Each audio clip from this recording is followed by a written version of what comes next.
Before we get started, if you have PAYGO questions or want to talk about that, obviously Peter Orzag, our OMB director, talk a little bit about PAYGO and take a few of your questions on that. Peter? Thank you, Robert. Delighted to be here. Today, the administration is putting forward a statutory pay-as-you-go proposal.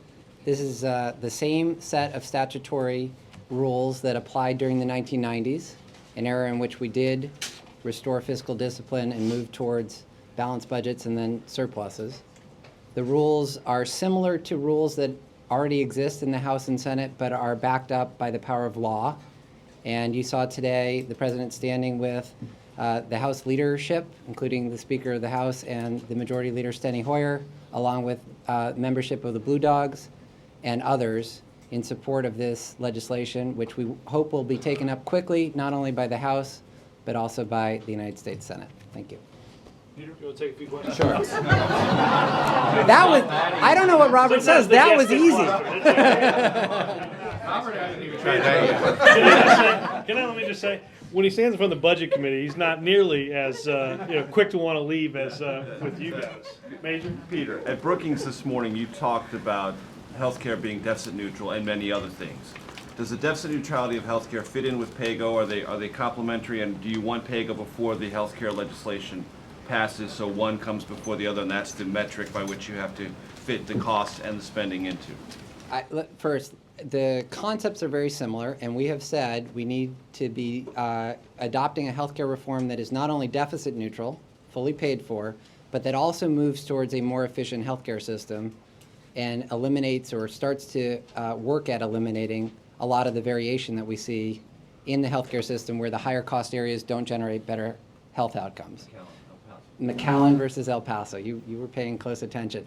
The timing on the pieces of legislation I'm going to leave to others to discuss, but I think the core thing is the principle is exactly the same, which is in healthcare we are saying the proposal must be deficit neutral, and that will occur in hard scorable savings in terms, CBO scoring. And I would just note, I know there has been some discussion about those offsets, but CBO, which I used to run, is appropriately skeptical of many types of healthcare interventions. The package will be deficit neutral based on that CBO scoring. And then, again, I want to just emphasize, if that's all we did, we would be perpetuating lots of parts of the healthcare system that could be made more efficient. And so we need to go beyond that and adopt some of the things that may not score, but that are crucial to a healthcare system that embodies best practices universally. Will the administration come up with the other offsets to get to the portion that is currently not covered by your set-aside in the budget, your Down payment. Down payment. President, in the letter that was released last week, indicated that there will be $200 to $300 billion more in savings that we will be putting out in the near future. And if you put that together with the down payment, you're in the range of this packages that are under discussion on Capitol Hill. We will work with the Congress to make sure that any remaining pieces are fully financed. Peter, are there any exceptions to PAYGO? There are four, although you could collapse them into three exceptions that reflect, I think, there's an ongoing debate about current policy versus current law. The thrust of current policy embodies, for example, an assumption that we're not going to allow the alternative minimum tax to take over the tax code. It embodies an assumption that at least a significant part of the 2001 and 2003 tax cuts will be extended past their scheduled expiration in 2010. And it embodies an assumption that we're not going to reduce physician payments by 20% arbitrarily in the near future. So in those three areas, what we have done is we've said as long as legislation embodies sort of the thrust of current policy, it will neither count as a cost nor as a offset in the PAYGO system. And I think that's just frankly a reflection. One of the problems that we have is we've built so many sunsets into the tax code and into the so-called sustainable growth rate formula under Medicare that there's this awkwardness between the technical law, which is implausible, that all of the tax cuts disappear, that physician payments are reduced by 20%, and what is commonly understood as policy as it currently stands. our legislation says, let's take policy as it currently stands and make sure that you have pay-as-you-go off of that. Are emergency supplementals covered by PAYGO? PAYGO only applies to the mandatory side of the budget and to revenue. So a different set of issues surrounds discretionary spending, which is where the supplemental comes up in the budget. Peter, why apply it over a decade instead of year by year as the president's budget proposal had proposed? Well, I think the reason is that when you apply it in sub-periods, you can easily get timing shifts and gaming that occurs. So we have not only an over a 10-year period, but also a rule against shifting from the 11th year in and out of the 10th year. So this is intended to make sure that timing shifts are not allowing the letter of the law to be met, but the spirit being violated. Isn't that in contradiction to what the president originally proposed? There are a variety of different pay-as-you-go proposals that have been put forward. There are existing Senate and House rules also. And again, what we're trying to accomplish with that is a improvement that will avoid timing shifts being gamed. So the original proposal just wasn't the best one to make? No, we didn't actually have a fully specified statutory pay-go proposal that was fully laid out. There are different ways of doing pay-go, and we think this is an improvement on some previous versions. Well, But following up on that, if you do it over 10 years, doesn't that allow you not to pay as you go for the early years in that 10-year period? You have to pay on average over the 10-year window. But during those early years, for example, when we're paying for healthcare reform, you don't have to pay as you go.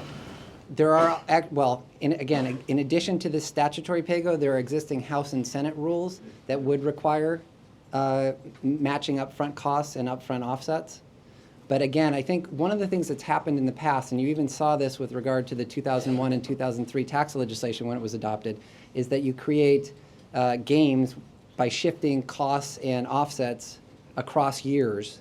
And what we're trying to do is say, no more gamesmanship like that. Peter, are you concerned about the fact that the House committees of jurisdiction on the healthcare have put forward their ideas of how to spend the money, but they still haven't said how they're going to pay for any of it? And obviously just putting those important decisions off just leaves less time for conversation about this very matter. Well, I think if you saw the Finance Committee's white paper, they have put forward ideas about how they could pay for it. I think many of the details will be forthcoming over the next, in the coming weeks. But I also think there is widespread agreement and recognition that the package will have to be deficit neutral in order to be enacted. Right, but I'm talking about specifically the House side at the moment. Would have it been more responsible to come up and say, if you're going to talk about spending money, talk about how you're going to pay for it? Again, I think there's recognition that in the legislation as it emerges from the committees, and you again have committee jurisdictional issues with different committees being responsible for different parts of the overall legislation, it will come together with both the coverage aspect and the offsets aspect being joined. And then again, I want to emphasize, we not only have to make sure that we are expanding coverage in a fiscally responsible way, but if that's all we did, we would be perpetuating a system that has some issues with it that where we could be doing a lot better. Peter, can you say just roughly, I know you can't get real granular on this, but just roughly what percentage of the federal budget will be subject to pay-go rules? Because when it comes to mandatory, the three big entitlement programs really don't fall under this. They can't be restrained under pay-go rules. Discretionary is another big chunk. So it seems like at least, I don't know, 60-70% of the federal budget isn't under pay-go rules at all. No, so that is wrong. So the only part that's not covered by pay-go is the discretionary part of the budget, which is a little under 40% of the total. So 60% is conceptually subject to pay-go. I guess you'd have to take out the interest payments, which are not. But the exemptions that you may be hearing about have to do more with how the sequestration part of statutory pay-go would work. In particular, if, for example, the Congress adopted policies that cost more than the savings were, there would be an automatic sequestration that would apply to some programs, not all, and that's where you would hear about the exemptions for Social Security, for Medicaid. Actually, Medicare is included there. The sequestration rules are there. They don't typically get triggered because everyone knows that that would be a very bad outcome, and so the very threat of that occurring means that it's not necessary to implement them. But I mean, those entitlements are going to continue to grow. They Okay, so that's a separate question. What this is doing is saying we can't dig the hole any deeper. But as is well recognized, all this does is prevent the hole from getting deeper, which, by the way, would be a significant accomplishment if you look back over the past 8 years. What has happened is through the Medicare prescription drug benefit and other steps that we did not pay for, we did make the hole deeper. And that would have been an example of something that. That would have been an example of something that would have been subject to pay as you go. Medicare Part D would have been under PAYGO. Yes. Peter, can you just elaborate a little on the sequestration? It's my understanding that in the 1990s, that provision was waived. In other words, at the end of the year, CBO would score and Congress would just simply waive it. So what does your proposal do to prevent that from happening in the future? Is that how you're addressing it with the 10 years or what? There were some questions that arose at the very end of the decade with regard to how the rules operate in an era of surpluses. So I guess all I would say is let's hope that we quickly return to having that kind of problem. In an era of deficits, Were they never waived in an era of deficit, in the era of deficits? there were very few exceptions. And again, waiving statutory PAYGO has a different set of rules associated with it than waiving the House and Senate rules that can be waived by a vote. Other? Senator Conrad says that PAYGO can only do so much, and that one of the problems that you have is you have to address the existing deficits and the rising debt. And I'm just wondering what your reaction and what your response to that is. Well, I agree with that. Pay-as-you-go embodies the common sense principle that you shouldn't dig the hole deeper.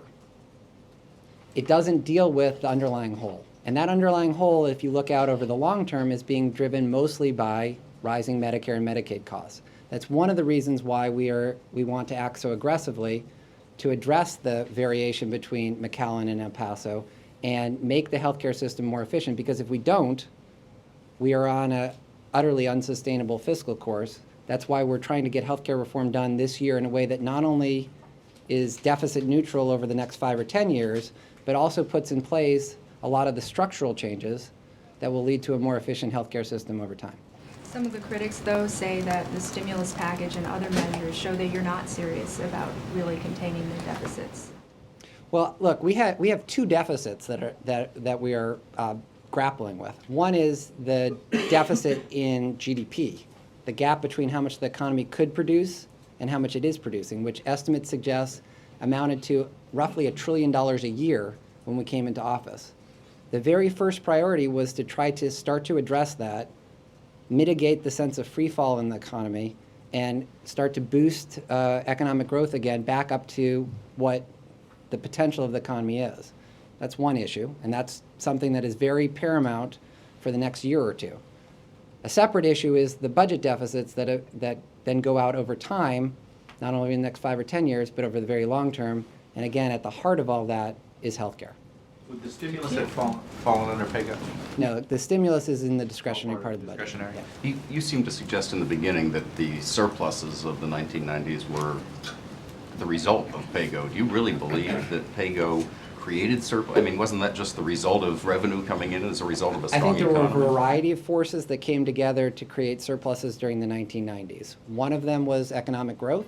Another was a set of fiscal discipline tools that contributed to overall fiscal improvement. So there were, and frankly, then there were a variety of other things too, including the ending of the Cold War and a whole variety of other stuff. It would be minuscule. No, I think, here's the thing. I think it's, I do strongly believe in the broken window theory of budgeting, which is if you don't have any, just like broken windows have been shown to increase crime and harm outcomes, if you don't have important constraints, including a basic principle that if you've already got a hole, you don't dig it deeper, which is what PAYGO embodies, I think it leads to a sense that anything is possible in a fiscally irresponsible way and undermines a lot of what we're trying to do. So was it the only thing that led to surpluses during the 1990s? No. Did it contribute to a sense of fiscal discipline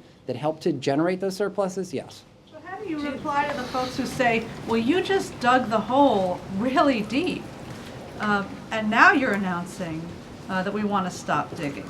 Well, let's look at what that hole was. We came into office, we faced this massive GDP gap, a deficit that was already projected to be in excess of $1 trillion, and the need to address a crisis in the financial system and a deep economic hole.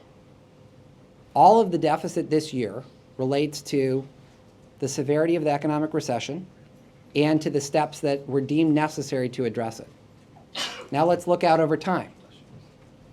And again, we are applying this pay-as-you-go principle not only to healthcare reform, but to other things that we are doing. So it's not only that we haven't made anything worse on that long-term and medium-term deficit, but to the extent that we succeed in wringing more efficiencies out of the healthcare system, I think we will have taken the single most important step we could to address the core driver of our long-term deficits.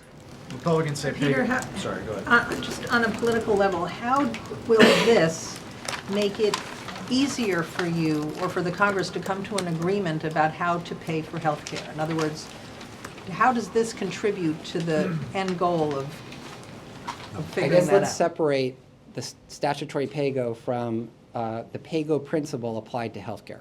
I think that's the key point. The pay-go principle applied to healthcare is not only something the president believes in strongly, but it's also embodied in the rules that already apply in the Senate and the House. And so I think it's worth distinguishing between those two. Either way, so even not under reconciliation, you have pay-go rules that apply in the House and Senate. But it is worth noting that under reconciliation, healthcare reform not only has to be deficit neutral, it actually has to be slightly deficit increasing in order to be consistent with reconciliation. But wait, you're Deficit saying that increasing. even without, Decreasing. wait, you're saying that even without this, deficit, healthcare would have to be deficit neutral because of the rules. It doesn't need anything statutory to make that happen. Unless the existing House and Senate rules were waived. Well, I'm asking you, I'm wondering if politically you think this is a kind of gesture that will make it, that will help in any way to get the kind of agreement you need on the pay-for side of healthcare, since you guys haven't been able to do that yet. Well, I think the legislative process. No wonder why you have so much fun every day. Yes. I mean, you had a lot of blue dogs here. I mean, does this contribute in any way to The legislative process is unfolding. changing the tone? Or No, I think, Yeah. well, I think it is worth remarking upon how much agreement there is in recognition that there is, that this effort must be deficit neutral. We will get there. The legislative process is unfolding, so you will see it playing out over the coming weeks. And I think we should let that process unfold. Before you go, you Yeah. mentioned a moment ago the additional proposing of 200 to 300 billion in additional cost savings. Does that mean the administration does not foresee the need for either it to propose or Congress to enact tax increases beyond the down payment outlined in the budget submission? No, what we've said is that we will be coming forward with additional Medicare and Medicaid savings. There may well be additional revenue that's necessary. We'll have to see how the revenue, how the process plays out. How the scoring goes. There are lots of moving pieces. So I think the point is, if you put together our down payment and what was in the president's letter, and on which there will be more details forthcoming in the near future, you are getting in the range. There may be additional Medicare and Medicaid savings that are necessary. There may be some additional revenue that's necessary. It will depend on what the scoring is like and what, how the final package congeals. Just one last question. If this is just stopping the hole from getting any bigger, when are you guys going to take on the serious program of entitlement reform so that you're no longer digging a hole at all? When is that going to happen? Well, what I'm trying to say is, Healthcare is part of that. no, and actually, just pause for a second. Not because I think it's easy. I've come from a world where Social Security reform was the sort of test of manhood in terms of entitlement reform. But let's just, That's what I'm saying. yeah, I know that. Let's just focus. Despite the fact that you're outlining hundreds of billions of dollars in Medicare, Exactly. I'd like to fast forward to that to some other program. He's But- the one that said the no. hole is still there. But let me just highlight Well, how. made bigger by the fact that we added a prescription drug benefit to Medicare that he just said would have been covered in. Under this. But let me make Take it, it away. Jake, let me make the point this way. Are you proposing that as a sentence? I'm not the one that has legislative power. This is kind of fun. I could do this. If you know, Or pay you're for it. saying Can I- Medicare Part Jay- D is Jay- a major deficit can I problem. make- Where's the proposal to take it away? Can I make this point Peter outlines that. for a second? Over the next 2 months, 2 to 3 months, we will be in the midst of a legislative process on the core fiscal problem facing the United States. If we succeed, for example, here's a calculation for you. If we succeed in reducing the growth rate of healthcare spending by 15 basis points, 0.15 percentage points per year, that has a larger impact on the nation's fiscal imbalance than eliminating the Social Security deficit. And so what I'm trying to say is we need to be focusing on whether we are doing as much as we can to get that number down 15 basis points, 30 basis points, 100 basis points, 150 basis points. And then in addition, as the President has said, once we address the biggest problem that we face over the long term, we do need to turn to other parts of our long-term fiscal imbalance, including Social Security. But it strikes me as making sense to focus on the thing that is the core driver first, and we're going to have plenty of discussion over the next 2 months about ways of trying to obtain a more efficient healthcare system. So healthcare first, then entitlement reform.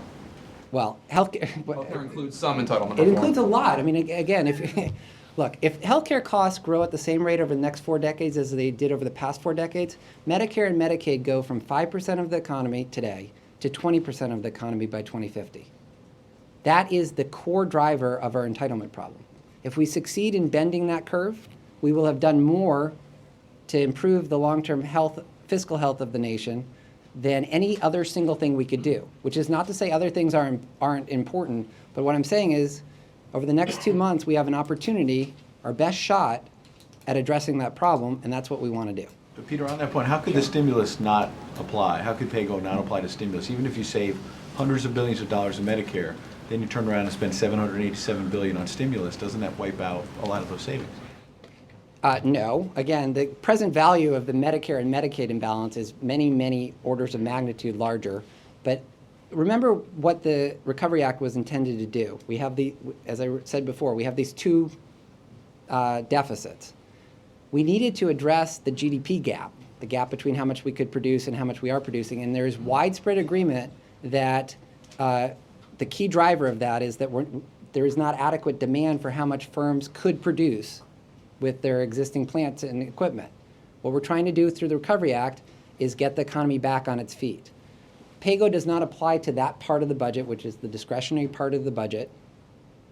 And furthermore, even if it did, it would be viewed as the kind of short-term economic situation in which the rules would typically be waived. But I think the more important thing is there is widespread mainstream economic agreement that in the midst of a severe economic downturn, temporarily running larger budget deficits is not only something that you should accept, but is actually desirable because it helps to get the economy back on its feet. As the economy recovers, deficits become a problem. And that is why we are trying to act to address, coming back to Jake's question, what we see as the key driver of our long-term deficits, even while we're fighting the short-term economic problem in which temporarily elevated deficits are unfortunately necessary. Since we're educating the public here in PAYGO, why shouldn't discretionary spending be under PAYGO rules? There's a wonky reason, which is that discretionary spending is just addressed year by year by the Congress, and so the rules are different. What happened in the 1990s was a separate set of constraints were applied to discretionary spending, called discretionary caps. They just I guess the short answer is it's just the legislative process is different for mandatory spending and revenue than it is for the appropriations bills. Why shouldn't the cynical watcher out here sit there and say, okay, it's pay as you go unless it's not? You know, it's like you have this discretionary pot here. Well, we don't have to follow budgetary pay as you go rules, but over here we do. Do you sort of say, how do you reconcile? Well, because let's come back to things like the prescription drug benefit. That is a mandatory program. You can't decide upon that year by year, and pay-as-you-go would have applied to it. So it amounts to year-by-year pay-as-you-go budgeting. I'm sorry? So year-by-year pay-as-you-go budgeting just doesn't... The appropriations process goes through the discretionary part of the budget each year, and it's just a different system than is used for Medicare, Social Security, Medicaid, and revenue. And what's set up this time is very analogous to what was set up in the 1990s. Correct.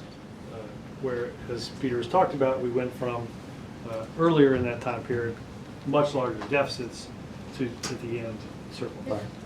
If you were doing Medicare entitlement reform on its own, not as part of expanding access, but you were just doing Medicare entitlement reform, you would be surely looking at a lot of the things you're looking at now, all these scoreable savings in addition to these long-term changes to the system.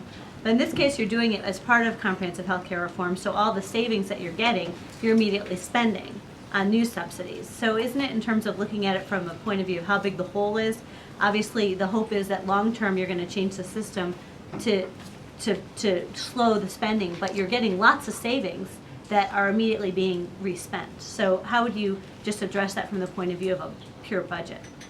Well, what I would say is that we are doing two things. One is we are addressing the moral imperative of addressing the ranks of the uninsured, and we are making sure we are doing so in a fiscally responsible way by fully offsetting that cost.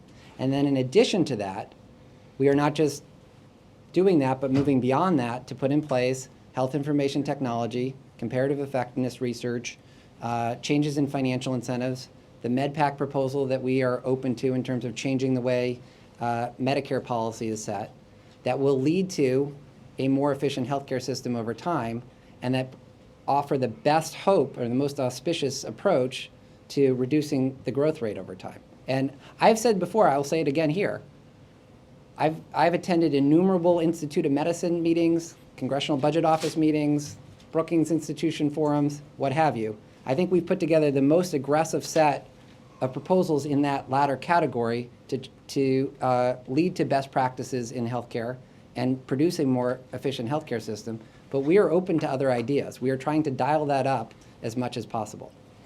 Just one more thing, just to follow up on Laura's question. This is the When last does one. when does the curve We're get, having so much fun. when does the curve get bent in a net? In other words, after you finish taking the savings and paying for the expansion of coverage, when do you get a net savings, a net reduction in healthcare costs? Like 10 years from now, 15? We are going to be like when? deficit neutral even over 5 or 10 years.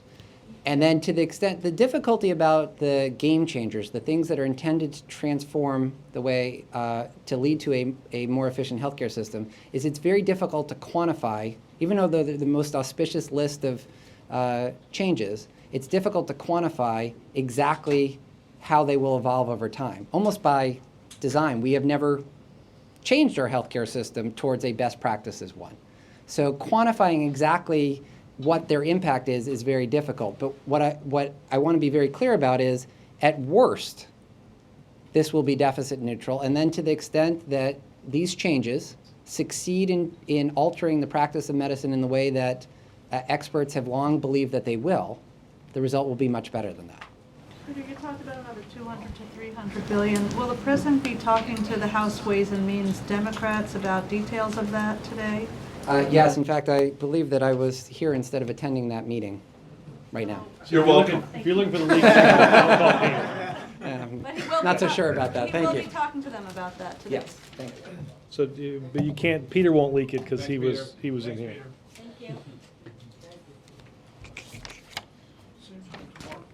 Yeah. We could turn it into a healthcare.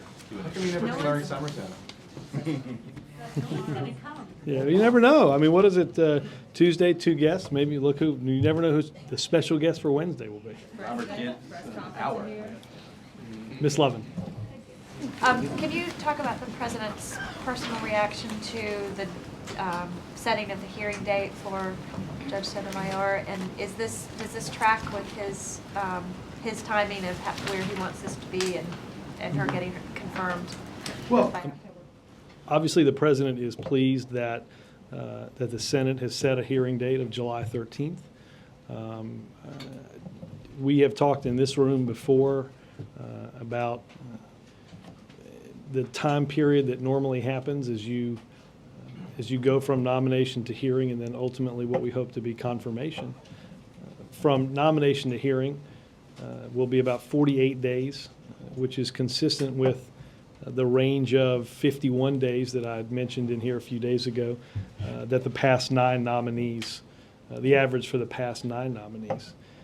We sent the questionnaire to the Senate in record time, and believe that this continues on a track that would have Judge Sotomayor confirmed and in place for the very important work that happens in the month before the term opens in September, where the court decides the cases that it's going to take, which, as you know, is a very important period of time. So the president is pleased with the developments today in the Senate.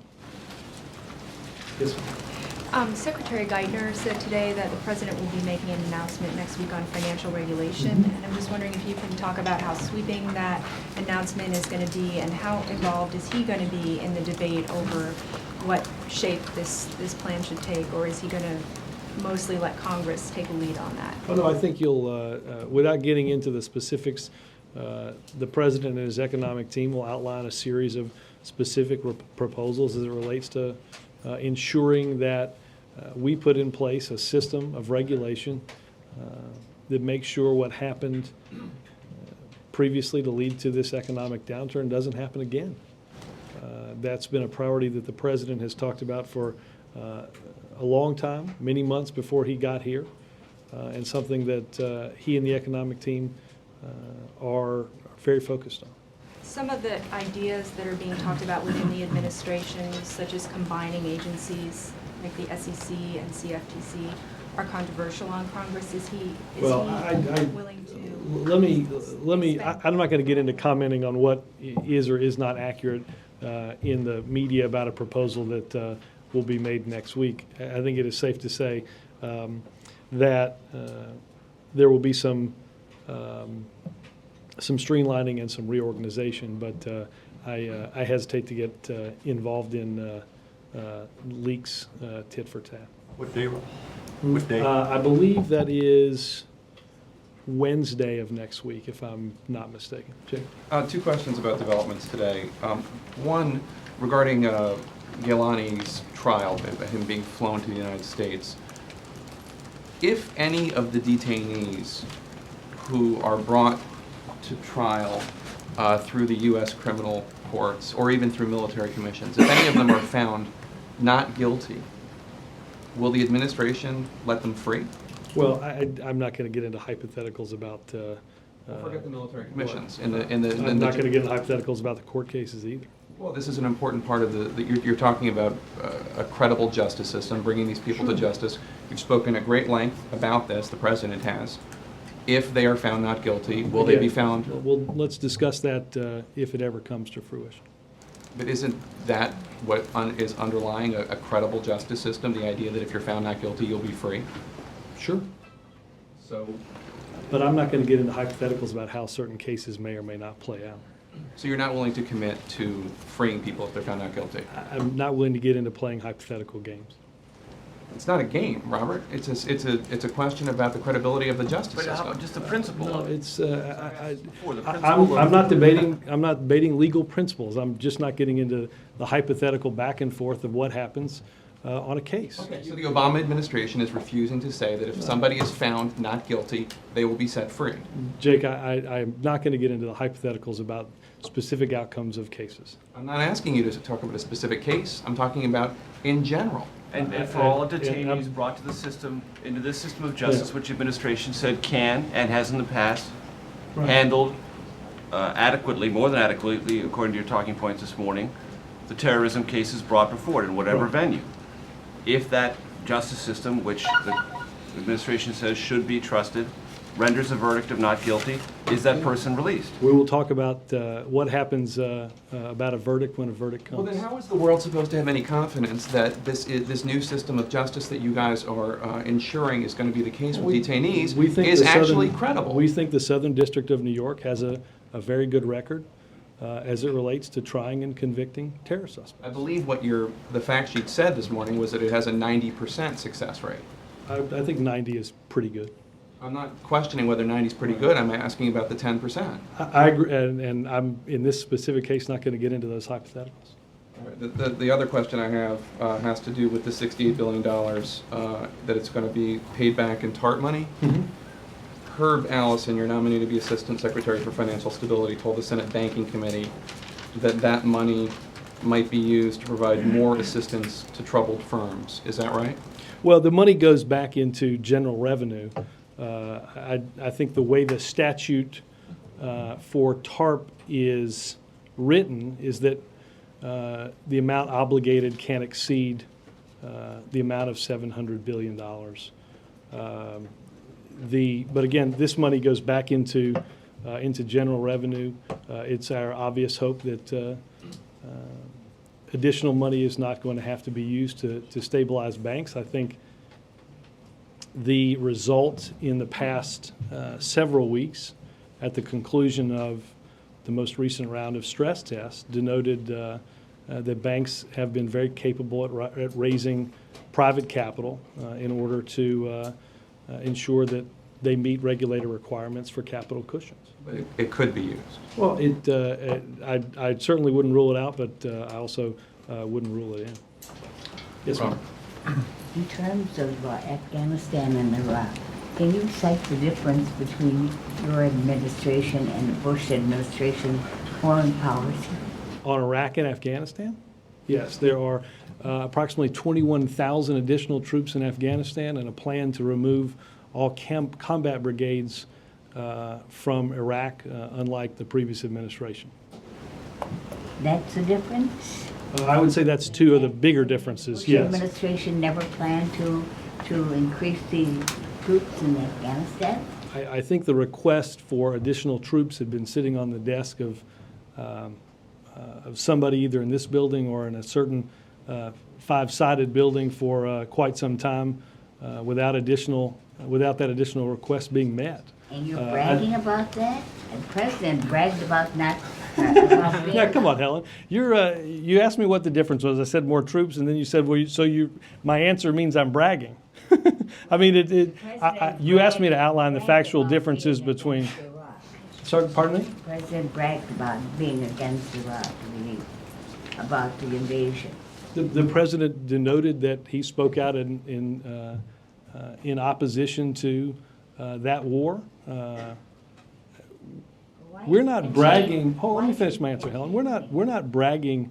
I'm not bragging. I don't know why we would brag that we've put 21,000 people. I think what the president did, and he said throughout the campaign, and he's done as commander-in-chief in the 4 or so months that we've been here, is resource the war in Afghanistan in a way that meets the seriousness of that effort. That for quite some time we saw... People were not serious?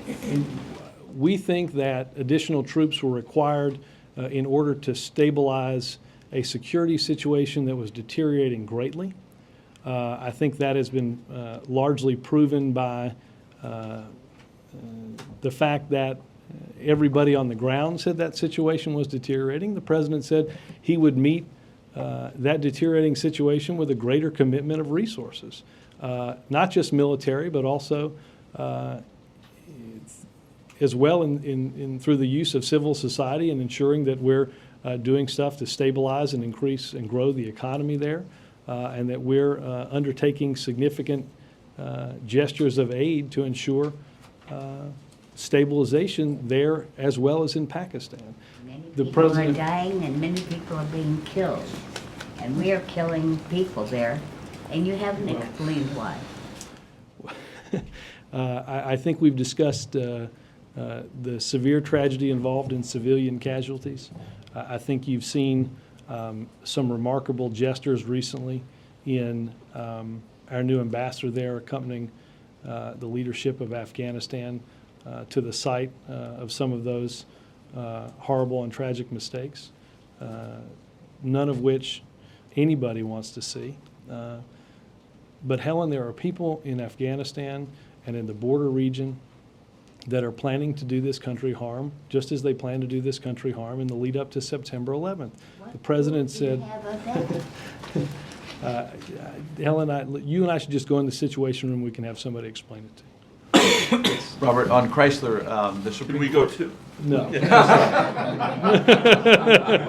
It's one person invitation. I'm sorry, Mark. She'll have to, she'll pull it for you.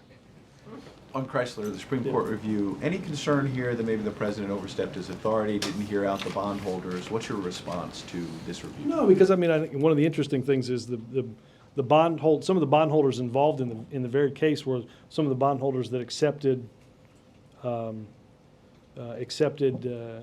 offer just a few weeks ago. look, we understand this is part of the process. People are entitled to press their case.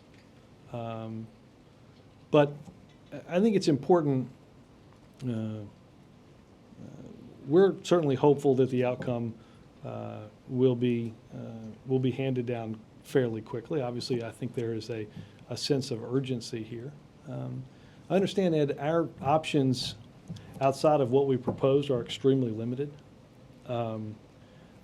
The actions that this administration have taken now have kept plants open, have saved jobs in those communities, and have kept the vast majority of dealerships open. We believe that the best chance for these jobs to be maintained and for this company to survive is through the restructuring process that the Auto Task Force has admirably done. We've talked about in here concern that people have had about dealerships, decisions that were made by Chrysler. The decision made by Chrysler maintains 75% in the sheer number of dealerships, representing 87% of the cars that are sold by Chrysler. Understand, and I think it's important for people to understand, that's 75% more than would be operating if a sale were to fall through and liquidation was to happen. That the effects of liquidation would be severe and profound. We believe, as I said, that the structure that we have put Chrysler on when it comes out of this sale represents the best chance to ensure viability for Chrysler, to see the investment that has previously been made by taxpayers, to have a chance to recoup some of that money. That's the best opportunity going forward. And understand that delay in this situation means that it already cost the taxpayers additional financing during this time. Quick follow on something else, the CIA interrogation tapes. Why is the administration trying to block the release of the Bush-era documents on the CIA interrogation tapes when previously you released Bush-era memos and said you didn't really have a national security concern about it because these methods were already out there, the media had reported on it? Well, but understand, I mean, I think if you look at particularly at some of the memos that were released, you see that there was some redaction taken to ensure highly sensitive information. Obviously, a great amount of the information contained in those memos were known by your network and others, and have been for quite some time. They've been in the media, they've been in books that people in the previous administration had written. Communications back and forth involved in some of these cables, you can't redact that information. That's what it is.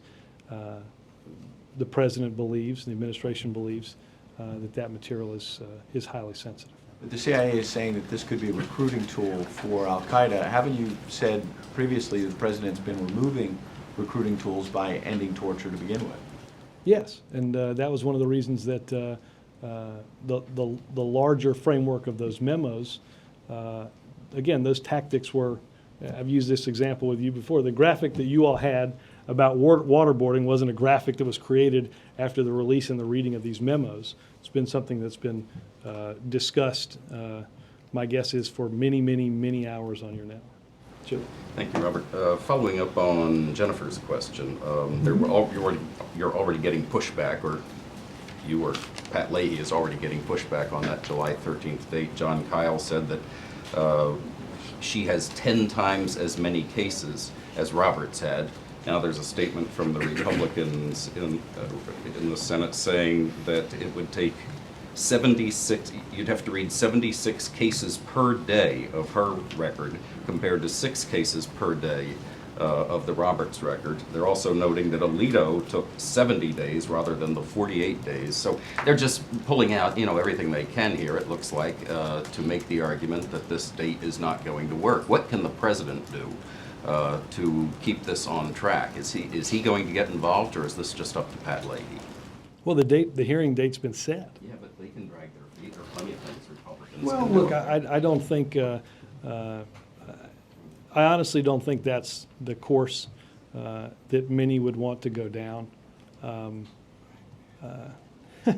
She seems to, my hunch is that the average isn't actually 76 because it appears based on some of the questions from in here, some people in the Republican Party have read some of those cases. That might decrease the average by a few.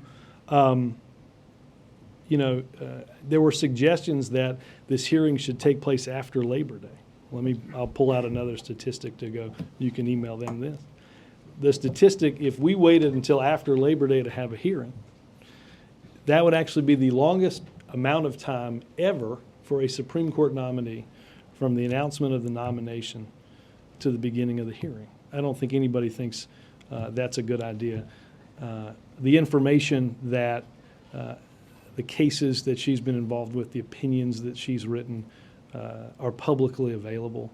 She's been confirmed by the Senate on 2 occasions, most recently in 1998. So my sense is there are a number of people on that committee and a number of people that continue to serve in the Senate that have a pretty firm understanding and a relationship with a lot that she's written in the past. We think this is eminently doable, though we appreciate the notion that she represents a justice that has experience unlike anybody that's been nominated in 100 years. But since this time schedule is so important to the president, is it in his interest to reach out to these Republicans and talk to them personally about why? I think that members of the Senate have talked to Democratic members have talked to Republican members. Our belief is that this hearing can be done in this time frame. We talked about the very important work that happens in September as the court decides the exact nature of the cases that it's going to take up in the coming term, how important that work is. We think that whether it's 48 or 51, it's certainly eminently doable in that time frame, and the president looks forward to that hearing. Yes, sir. Do you guys have any additional information on the bombing in Pakistan? Not that I saw it before I came out here, but I don't have anything from NSC. The bombing in Pakistan. Second, let's go to our friend Joe in Kansas City. Reconcile yesterday. Will you bring Joe? Reconcile yesterday and the $800 billion you guys were talking about ramping up spending and the deficit. And today, pay as you go. I mean, how do you close that gap? It's a similar question to what I asked Peter, and he was technical, but how do you keep your credibility? Are you referring to the stimulus? Yes. How do you keep your credibility on spending money and spending a lot of money between bailouts, GM, the bank bailouts? Who does Joe work for? What's that? Who does Joe work for? Joe works for the American people, apparently. No, I don't know who Joe works for. Does he work for the, Job. Joe and Ken has a job. We deploy. I'm asking what Joe might do. Joe might be Mark, you tried to help him out, and it took him for God knows how long to finally. Manager of a good steak restaurant. Let's just give him that. I assume you've eaten there. Well, I think Joe's. But reconcile today, the pay-as-you-go, but then there's all these exceptions about where pay-as-you-go doesn't affect. And then you're talking about spending all this money on the side. I mean, how is it that the public should feel like you guys are credibly trying to control spending? Well, several different things. One, I think we did talk about this yesterday. I don't know if Joe was watching, but in order to get this economy moving again, exactly what Peter talked about, the decrease in demand of what this economy could be producing. If Joe's the manager at a good steak restaurant, my sense is that people are eating out fewer days in the week because this economy has slowed down. Increasing the demand for this economy, putting money back into people's pockets through a tax cut that 95% of working families are going to do. My sense is they may go spend it at some of that at Joe's Steakhouse.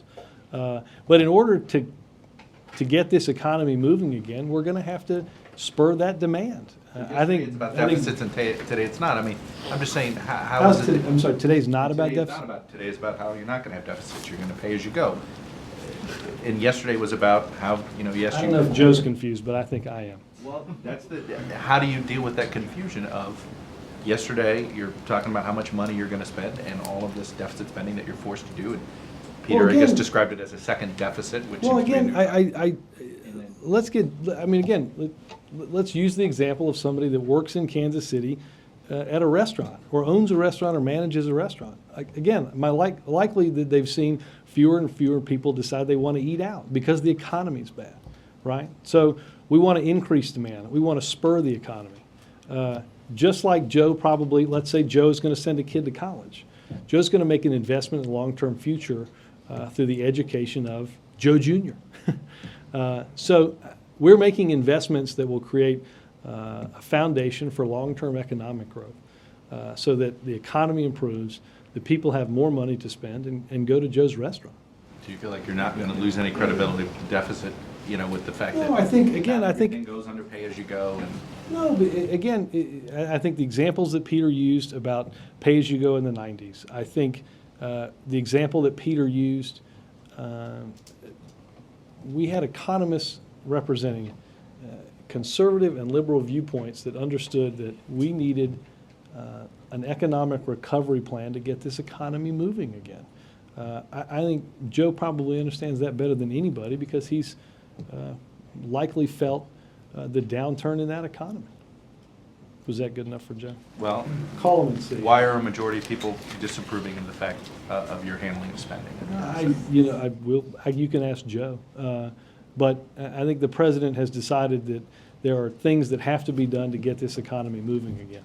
That we have to address the long-term costs of health care, making it affordable for small businesses and for families, laying the predicate for and the foundation for long-term economic growth.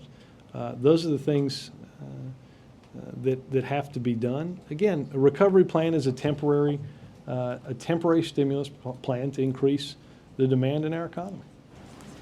Yes, ma'am. Two questions. The first is, following up on our conversation with Peter, could you address the central question that kept coming back, which is that all the exceptions that are involved with PAYGO, including for discretionary spending, there aren't the same caps that existed in the 90s, and there are a lot of exceptions to things that would apply, and there's already a lot of criticism of that. So could you just sort of address how this is to be taken as a truly serious proposal? Well, I don't think, I think I'd leave most of that to what Peter said. It's a serious proposal because we don't have it now, and we're digging that, we've dug that hole deeper. We need to take steps to put ourselves back on a path toward fiscal responsibility. The president has a budget that cuts the deficit in half in 4 years. And I think as Peter tried in his answers to discuss quite clearly bless you, what needs to be done in order to ensure that our long-term and medium-term Medicare costs don't swamp the economy, and that we do something about families that are facing the rising costs of health care each day.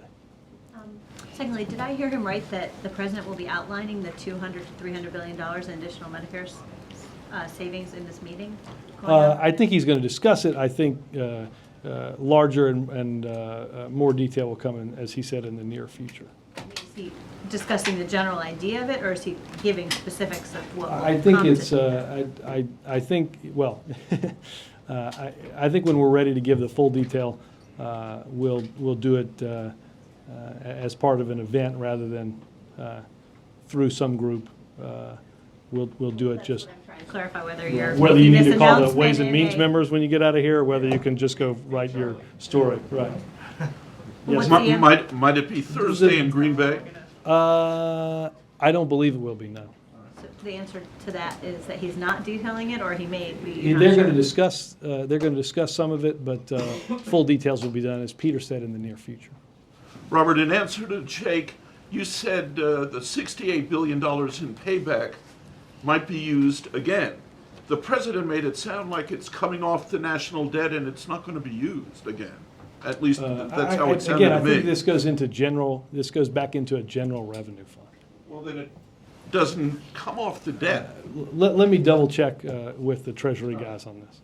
Just to clarify that, if it goes into general revenue, by general revenue, that's more general than the TARP. So basically, if it were to be used for TARP again, it would have to be reallocated or reappropriated. Let me check. I think the notion that there's a separate sort of TARP account. I know there's certainly an authorization and an appropriation, but I think it's not necessarily like a savings account type thing. Treasury officials have said that money could be used again for another bank that needed help. Right. And you're going to check on that? Yes, sir. Ed? Okay. Well, related to that, would the administration, since it's in a position the previous administration was not, where some of this money is coming back, be open to, and I don't want to get back into all the budget terminology of the 1990s, but a lockbox or something that would be transparent and visible to the taxpayers? Stay grown, not me, Major. I just I the prefaced it by transparent saying I numbers. didn't want to revisit all Yes. the budget talk of should the I bring 90s. Ron Klain out? Should we? Would you? That was your shot. Yeah, he probably saw it. Would the White House be open to that? Doing something legislatively now where the public could see where TARP repayments have gone and Yeah, I can certainly check on this. I think. where it wouldn't automatically go back to general revenue, but it would be a place that would either, as the president said, I lower the think, debt. let me get I think there's a far more technical answer regarding, I'm sure there is. and I heard parts of this about scoreability and it's innumerably more complicated than that. But- I do think what's important, let me tell you this, Major, I do think what's important, and in part of this is that this money, I think it's important that people understand and just understand the concept. Washington tends to want to know what you're going to do with the money next. I do think it's important to underscore for people that the program has been run in a way that the money has been paid back. The money has been paid back with some interest, and I think that is something that the American people can be happy about. Do you have any reaction to the congressional assessment that the stress tests were too light? That didn't seem to be the prevailing opinion in the months leading up to it. I think the regulators set out a series of tests that they believed adequately outlined the possible deteriorating conditions in the economy. I think there's a certain amount of confidence that can be gained in the notion that or by the concept that these banks raise that money in a private way in order to make up the cushions that regulators believe they needed. Right, but the conditions outlined are in some cases worse Well, now than but they I- were asked to apply I think themselves to when the I think stress tests were certainly carried out. I think the administration is confident in the tests that were conducted. Just to follow up on Chip's question, we talked yesterday about Judge Sotomayor's repeated use of this term better, and you said, well, you really need to evaluate the entire judicial record to understand the context and the way she would approach cases. Taking your comments yesterday, that would include, I would imagine, all 13,000 opinions. Would Yeah. it not? Yeah. And the White House believes that the time allotted between now and July 13th gives all interested parties adequate time, at whatever rate, 76, 70, 50 cases a day, to review that record. And there's nothing inconsistent with asking them to evaluate the whole record, not her speeches, and doing all that by July 13th. Well, I don't think it's inconsistent. In fact, in the questionnaire that was sent to the Senate in 1997, upon her nomination for the judgeship that she has now, contains one of the speeches that you all in this room have alluded to. That nomination that questionnaire was sent up in 1997. And as you all know in your reporting of it, that nomination sat in the Senate for a year. And do you know how many questions were asked about that? I don't remember any. Having been in the Senate around that time, I don't remember any. It rhymes with none. Yeah, but my question wasn't about that. No, I understand. I was walking you through a totally different point. It's called comment as you go. It's Could you answer no. my question instead of the Well, one I you wanted did. to I answer? did saying I think that again, I think there are many members that have been there, were there for her most recent confirmation in 1998. I think as I said, she's been confirmed twice by the Senate, and we believe that adequate time, there is adequate time between her nomination and the beginning of her hearing to go through her legal opinions, her statements, and that's why the questionnaire was sent to the Senate in a record time. Thanks, Robert. Yes, sir. Robert, how much did the government make on this $68 billion? I believe it was either 1.8 or 1.9 billion.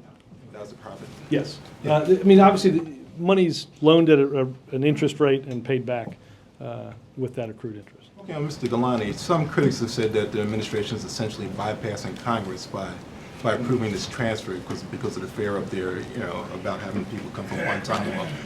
What's your response to that? Look, the president outlined in January, in signing the executive order, that he would seek swift and certain justice for those at Guantanamo Bay, that we could try either in military commissions, through Article 3 or federal courts, and outlined this specific example in the speech that he gave a couple of weeks ago at the Archives relating to our policy in closing Guantanamo Bay. This is somebody to keep in mind who's been indicted with 286 separate counts relating to the death of 224 people, 12 Americans, in a crime that was committed 11 years ago. I think that the victims, the families of the victims that were involved have waited far too long for justice to be served. The president outlined a plan to bring justice, and that's what he's doing in this case.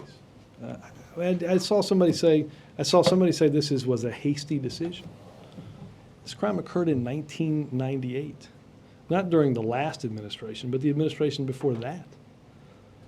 I think the notion of getting on with this case is far from hasty. Robert, just to follow up on Chuck's question, the president has very high approval ratings, but the only two areas where he doesn't have majority approval are the areas of the spending and the deficit. Do you think an event like the one he did today can change that perception? I think the president is going to make decisions about the course of our economy and fiscal responsibility, not based on the number in some public poll, but instead by what he thinks is important to get our economy moving again, to lay that foundation for long-term economic growth, and to ensure that we're taking the steps that are necessary to put ourselves back on a path toward fiscal responsibility. Today's event is not about some number that popped up in some poll. Yeah, I'm not saying that's the purpose of it. I'm just saying people seem to not agree that he is being fiscally responsible. I'm wondering if this kind of thing that you did today could, correct their misimpression, if you think it is. I think the president, again, is going to make decisions based on what's best for the economy. We'll let polls say what polls say. Thank you, Robert. Thanks, guys.